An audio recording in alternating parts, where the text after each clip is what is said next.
What's up, ladies and gents? This is KSigKid coming at you with another Destiny video.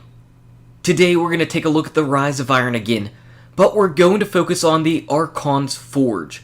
So Destiny, they've already had the Prison of Elders, they've had the Court of Orcs, and then they had the Challenge of Elders.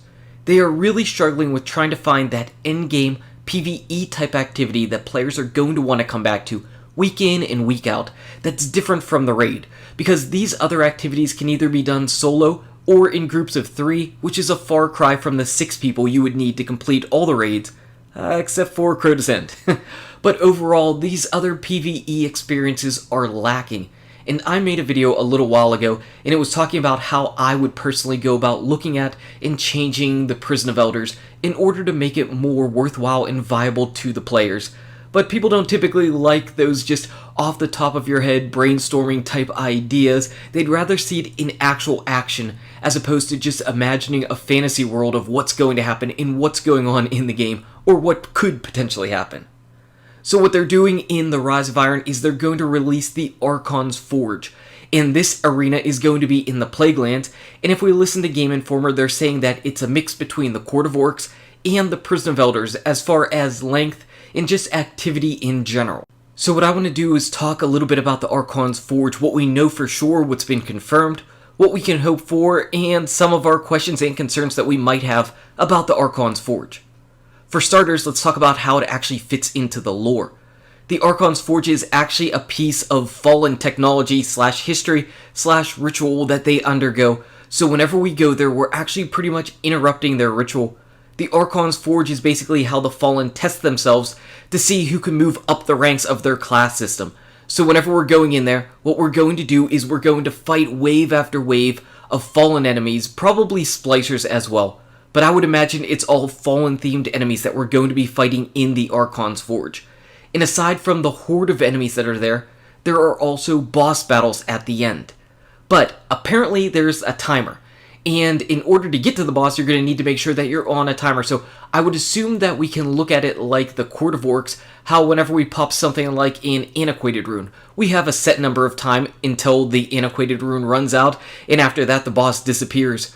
So it should be a little bit frantic, because with the timer going on, you're going to need to make sure that you're dealing out all the damage to the enemies, taking them down as quick as possible. Because if the boss happens to disappear at the end of the timer, you're not going to be able to complete the event, and obviously you won't be able to get the loot from it. So that right there is telling me that this can be a little bit more frantic of a battle experience in general. Obviously in the Court of Orcs and the Challenge of Elders, you've got some different mechanics that are going on, and I'm wondering if the bosses are going to have these mechanics on them in general as well. Because sometimes there are mechanics that slow down the battle. For instance, whenever you fight Baby Crota in the Court of Orcs, you have to wait for the Sword Bearer to come out, you have to take him down, you then have to get Baby Crota to a knee, and you have to do your swinging and slamming, and you can't really finish him off in one go-round, so you have to wait and repeat. And I'm wondering if there are going to be mechanics like that in this particular battle, because if so, that's going to make the timer even more of an enemy, and that could make things frustrating for players. I don't know. It could, though. But if it's just a hectic, just frantic wave after wave of enemies coming down, and it's more like the bullet sponge bosses with hopefully less bullet sponginess, where you just have to make sure you're taking down the health, that might be okay actually for this style of fighting. That might be okay for this style of PvE. Because if you're against the timer, pretty much what you want to go in is just go in with your most powerful weapons, take everything down as quick as possible. Gjallarhorn, man, I am hoping you are strong still, because Gjallarhorn absolutely excels at mobbing through enemies and even dealing out significant damage to one boss, one particular large health pool enemy. So really crossing my fingers to see a lot of Gjallarhorn there. I know some people are like, oh man, and they're rolling their eyes, but you know what? Screw that. I'm all for having fun, and I have a ton of fun with the Gjallarhorn. Also, there is a little bit of risk that's involved with the Archon's Forge. If you happen to die, you could go back to the beginning of the arena and be locked out of that battle. That is definitely punishment, and that definitely would make you really want to go in with a fire team, or hope that there are some other nice random blueberries running around that will revive you inside the forge, because who wants to get locked out and lose their chance of getting whatever loot it is that you can get from the Archon's Forge?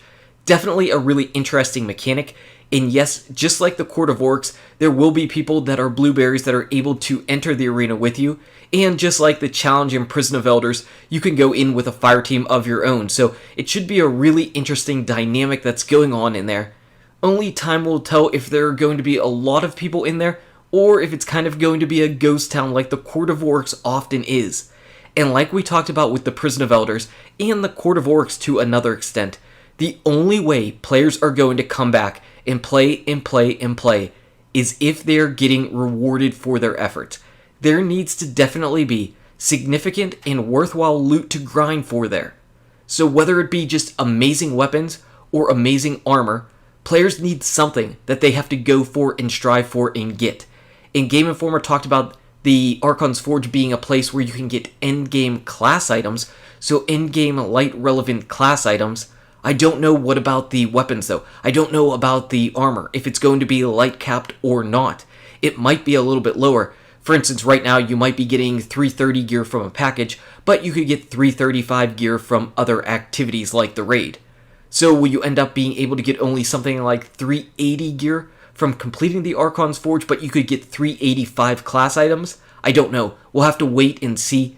I'm hoping, though, that whenever things get moved up, because the light level is going to be going up to 400, so does that mean that the Archon's Forge is also going to be upgraded whenever we get the hard mode and probably Trials of Osiris? Because if you can't get endgame light rewards from the Archon's Forge, that's just going to turn by the wayside and be something that people are going to completely ignore and not play, and then we're going to see another wasted PvE experience. Overall though, I'm excited that Bungie keeps trying and trying new PvE type activities. That's definitely something that lacks in Destiny as the game goes on. As the game goes on and after people finish and master their raids, they strive and they crave other PvE activities. A lot of those players don't get that, and then they end up going into Crucible and maybe getting frustrated in Crucible because PvP isn't exactly the activity that they would like to do. So I really do want to see another PvE type activity that players can jump into and get rewarded throughout the life cycle of a DLC or a game or expansion, whatever you want to call it. So I'm excited to jump into the Archon's Forge.